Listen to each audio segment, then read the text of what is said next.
अगला हमारा प्रश्न है प्रोटीन के बारे में। प्रोटीन के कार्य बताएं, उसके खाद्य स्रोत और उसके पाचन के बारे में। पहले हम इसे पढ़ते हैं, थोड़ा सा आसान से लिखने की कोशिश करेंगे।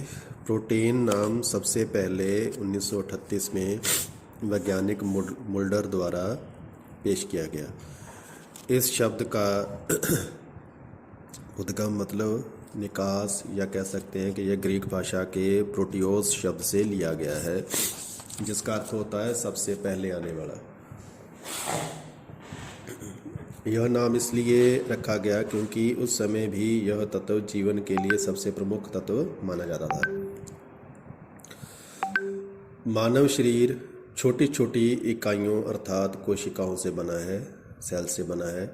मानव शरीर इन छोटी इकाइयों से उसी प्रकार बनता है जिस प्रकार कोई इमारत ईंटों के ऊपर ईंटें चिनने से रखने से बनती है। प्रोटीन कोशिकाओं का मुख्य अवयव मतलब हिस्सा है, भाग है। प्रोटीन की सबसे ज़्यादा मात्रा मांसपेशियों में पाई जाती है, मांसपेशियों के टिश्यूओं में। ठीक है, उत्तक का मतलब टिश्यू। मांसपेशी टिश्यू में ज़्यादा पाई जाती है, मसल टिश्यू जिन्हें कहते हैं। तो ये चीज़ समझ लो। अब देखो, जैसे हमारी बाजू है, ठीक है, बाजू का ऊपरी हिस्सा कोहनी से ऊपर। तो यहाँ पे देखो, जो टिश्यू का मतलब क्या है, जो हड्डी के ऊपर जो हमारी चमड़ी है, ठीक है, जो चमड़ी है, जैसे हम खिंचाव महसूस करते हैं, कई बार कहते हैं हमें मसल फट गया, पैरों के मसल फट गए, या किसी हड्डी नहीं टूटी मसल फट गए। तो हड्डी और हड्डी के ऊपर जो हमारी चमड़ी है, तो वहाँ पर मसल टिश्यूज़, वहाँ पर सबसे ज़्यादा प्रोटीन होता है। तो इस चीज़ को जोड़ के देखो कि जब किसी की हड्डी क्रैक होती है या किसी को मसल पेन होती है तो उसे क्या कहा जाता है? एक तो चर्बी और दूसरा प्रोटीन वाले पदार्थ लो आप। ठीक है, वो इसीलिए कहा जाता है क्योंकि अगर मसल फट गया हो तो उसे मरम्मत के लिए प्रोटीन की आवश्यकता ज़्यादा होती है। सबसे ज़्यादा मसल टिश्यूज़ में, उसके बाद खून में, ब्लड में, अस्थियाँ, हड्डियाँ। ठीक है, हड्डियों में प्रोटीन होता है। दांत, जो हमारे दांत हैं उसमें प्रोटीन, त्वचा, चमड़ी, बाल, नाखून तथा अन्य कोमल उत्कोण आदि में पाई जाती है उत्तक टिश्यू। शरीर में पाए जाने वाले प्रोटीन का 1/3 भाग मांसपेशियों में, 1/5 भाग अस्थियों में, उपस्थियों में। कार्टिलेज क्या होते हैं? देखो, जो हड्डियां हैं ना, हमारी हड्डी के बीच में नहीं, जो अंत सिरा होता है हड्डी का, जहाँ पे हड्डी बंद होती है, वहाँ पर ये मसल की तरह है, फ्लेक्सिबल उतने नहीं होते। मतलब वो हिस्सा जो होता है ना हड्डी का, वो हड्डी की बाकी हड्डी के तरह उतना सख्त नहीं होता, तो उसे उपस्थि बोला जाता है। उस हिस्से को, जो हमारे रिब जो होते हैं, चूल्हे जिन्हें बोलते हैं, वहाँ जो हमारी चेस्ट में जो ये हड्डियों का ढांचा रहता है, जिसके अंदर हमारे अंग जो है सुरक्षित रहते हैं, रिब जो ये वाला, इनमें भी प्रोटीन ज़्यादा होता है।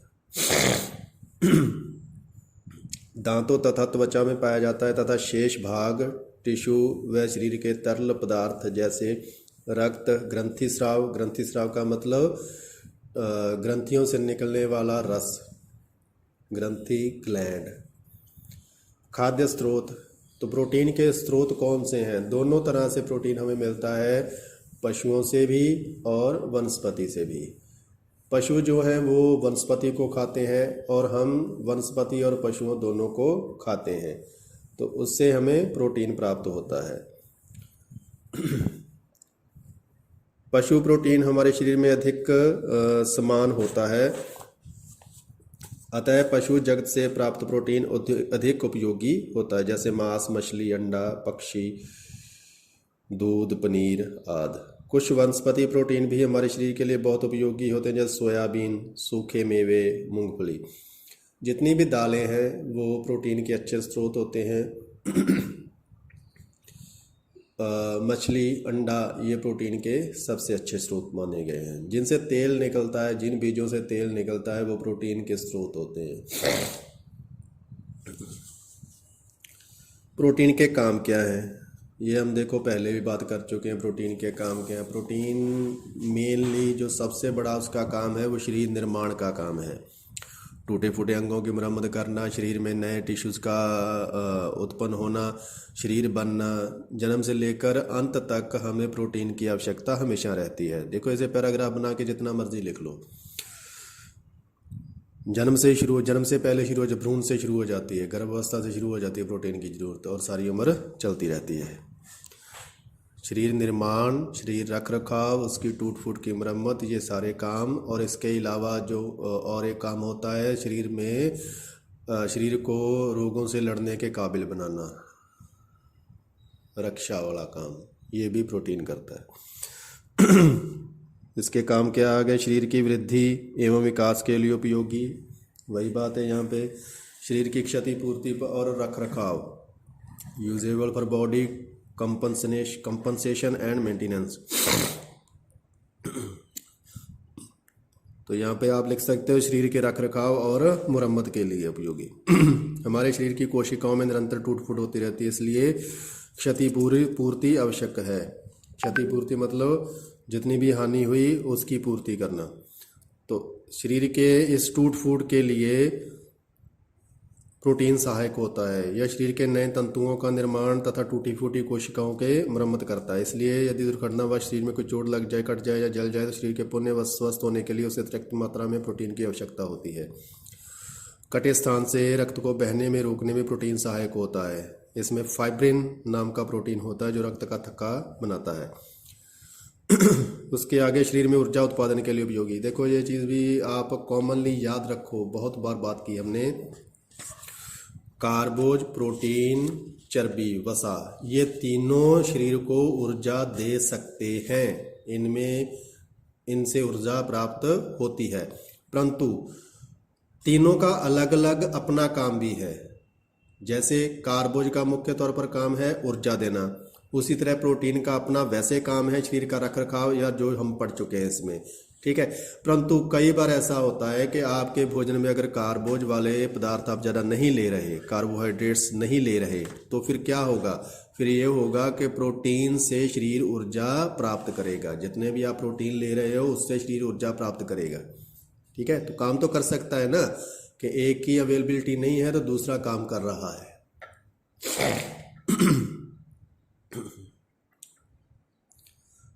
तो ये लाइन आप लिख सकते हो कि 1 ग्राम प्रोटीन से 4 कैलोरी ऊर्जा उत्पन्न होती है। अगला है एंजाइम्स तथा हार्मोन्स के निर्माण के लिए उपयोगी। देखो जितने भी एंजाइम्स हैं ना, वो मुख्य तौर पर, बुनियादी तौर पर वो प्रोटीन है।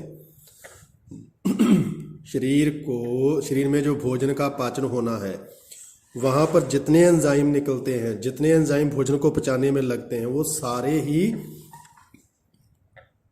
जिन्हें हम पंजाबी में बोलते हैं जन्मजात, मतलब जिनका जन्म प्रोटीन से हो, मतलब प्रोटीन है। एंजाइम जितने भी होते हैं वो प्रोटीन श्रेणी के हैं। हार्मोन्स, जिनसे शरीर में परिवर्तन आते हैं, तो ये भी चीज़ क्या होती है? प्रोटीन होते हैं। रोग निरोधक क्षमता उत्पन्न करने के लिए, ये भी बात हम पहले कर चुके हैं कि शरीर पर रोगों का आक्रमण बना रहता है, तो उससे बचाव के लिए रोग निरोधक क्षमता मतलब एंटीबॉडी शरीर में बनाना, शरीर को रोग से बचने के लिए, उसका अगर कोई बीमार हो जाए तो उसको ठीक होने के लिए, स्वस्थ होने के लिए प्रोटीन की आवश्यकता रहती है शरीर को लड़ने के लिए। विभिन्न क्रियाओं में सहायक, देखो रक्त में प्रोटीन है, ठीक है। तो खून से ही हमारे शरीर का जो एक जगह से दूसरी जगह पोषक तत्वों का जाना है वो संभव बना रहता है। तो इसलिए फिर इसमें आ ही गया कि प्रोटीन सहायक है। वास्तव में प्रोटीन एक ऐसा तत्व है जो प्रारंभ से अंत तक शरीर के निर्माण, विकास, वृद्धि तथा रखरखाव के लिए विभिन्न प्रकार से उपयोगी एवं आवश्यक है। प्रोटीन का पाचन, अवशोषण व उपयोग, देखो ये एक टेक्निकल पैराग्राफ होगा जहाँ पे आपने प्रोटीन के पाचन के बारे में लिखना है। तो पहले हम इसे पढ़ते हैं, अगर आपको समझ में ना आए तो उसे आसान भाषा से, या आप ऐसा समझो कि ये देखो मेडिकल लाइन की लैंग्वेज होगी, साइंस टिपिकल साइंस की लैंग्वेज होगी, आप अपनी भाषा में आसान से भी लिख सकोगे जितना आपको समझ में आएगा। पढ़ो, पहले पढ़ के देखते हैं इसे। प्रोटीन का अपने सरलतम रूप, ठीक है, तो इसे लिखेंगे हम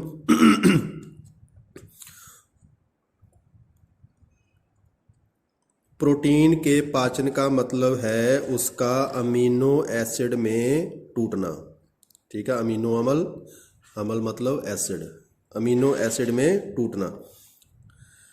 पाचन की यह क्रिया मुंह में संभव नहीं हो सकती, क्योंकि हमारे मुंह में देखो अमीनो अम्ल नहीं बन सकता, क्योंकि प्रोटियोलाइटिक एंजाइम वहाँ उपस्थित नहीं रहते। आमाशयिक रस, गैस्ट्रिक रस में प्रोटीन प्रक्रिया करने वाले पेप्सिन व रेनिन एंजाइम उपस्थित रहते हैं, परंतु पेप्सिन अक्रियाशील अवस्था में रहता है। आमाशय में पाया जाने वाला हाइड्रोलिक अम्ल इसे क्रियाशील रूप में ले आता है। रेनिन एंजाइम दूध पर क्रिया करके इसको कैसिन नामक प्रोटीन जमा देता है। अब देखो इसे क्या करना है, शुरू से दोबारा। प्रोटीन के पाचन का मतलब है कि प्रोटीन का अमीनो एसिड में बदलना या टूटना। पाचन की यह क्रिया मुंह में संभव नहीं हो पाती, क्योंकि यहाँ पर प्रोटीन को तोड़ने वाले एंजाइम नहीं होते। पेट में जाकर भोजन को तोड़ने के लिए वहाँ पर मौजूद एंजाइम, गैस्ट्रिक जूसेस जो है वहाँ पर मौजूद होते हैं। वहाँ पर हाइड्रोलिक एसिड मौजूद होता है जो प्रोटीन को तोड़ता है, प्रोटीन के पाचन में सहायता करता है। तो इसी तरह आमाशय में प्रोटीन को तोड़ने वाले सारे एंजाइम मौजूद रहते हैं, तो वहाँ पर प्रोटीन का पाचन शुरू होता है। छोटी आंत से निकलने वाला एंट्रोकाइनेज एंजाइम इस पर क्रिया करके इनके क्रियाशील रूप ट्रिप्सन और क्राइमोट्रिप्सन में बदल देता है। तो यहाँ पर आप लिख सकते हो कि छोटी आंत से निकलने वाले एंजाइम प्रोटीन पर क्रिया करके इसको इसके और सरल रूप में बदल देते हैं। प्रोटीन पर इन दोनों की क्रिया होती है, परिणाम स्वरूप पॉलीपेप्टाइड व पेप्टाइड प्राप्त होते हैं। अंत में आंतों में पाए जाने वाले रेप्सिन एंजाइम की क्रिया से प्रोटीन अमीनो अम्ल में परिवर्तित हो जाते हैं। अब ध्यान से समझो इस चीज़ को। क्या है कि हम लिखेंगे कि अमीनो अम्ल में टूटना ही प्रोटीन का पाचन है, ठीक है। जब प्रोटीन के पाचन का मतलब है प्रोटीन का अमीनो एसिड में बदलना। तो इस क्रिया का आरंभ जो है वो मुंह से होता है, परंतु मुंह में प्रोटीन अमीनो अम्ल में नहीं बदल पाते, क्योंकि यहाँ पर प्रोटीन को तोड़ने वाले एंजाइम मौजूद नहीं होते। आमाशय में जाकर वहाँ पर आमाशय रस निकलते हैं, वहाँ पर प्रोटीन के टूटने की क्रिया जो है आरंभ हो जाती है, क्योंकि वहाँ पर प्रोटीन को तोड़ने वाले एंजाइम मौजूद होते हैं। परंतु प्रोटीन का जो पाचन है, अमीनो अम्ल में बदलना, वो पाचन जो है वो छोटी आंत में जाके होता है। ये चीज़ आपने ध्यान में रखनी है। प्रोटीन का पाचन किस अंग में होता है? छोटी आंत में। पेट में वो टूटता है, उसका बदलाव होता है और एंजाइम जुड़कर उसको तोड़ते हैं, परंतु उसका जो लास्ट एंड है, पाचन है, जहाँ पर प्रोटीन निकल के आता है, तो वो है छोटी आंत। तो वहाँ पर जो छोटी आंत में एंजाइम मौजूद होते हैं वो प्रोटीन से क्रिया करके उसको अमीनो एसिड में बदल देते हैं। यहाँ पाए जाने वाले विल्ली प्रोटीन को सोख कर रक्त प्रवाह में पहुँचाते हैं, खून में पहुँचाते हैं और कोशिकाओं के द्वारा उपयोग में लाया जाता है। रक्त प्रवाह से यह यकृत क्या है? बोलो। यकृत लीवर। तो लीवर में यहाँ पर लेकर आया जाता है, जहाँ पर चयापचय की क्रियाएं संपन्न होती हैं, पाचन की क्रियाएं संपन्न होती हैं। ठीक है, आप इसे दोबारा सुन के ध्यान से अपने हाथों से लिख लो या अपने दिमाग में बिठा लो कि कैसे लिखना है। आसान भाषा में लिख सकते हो आप। ओके।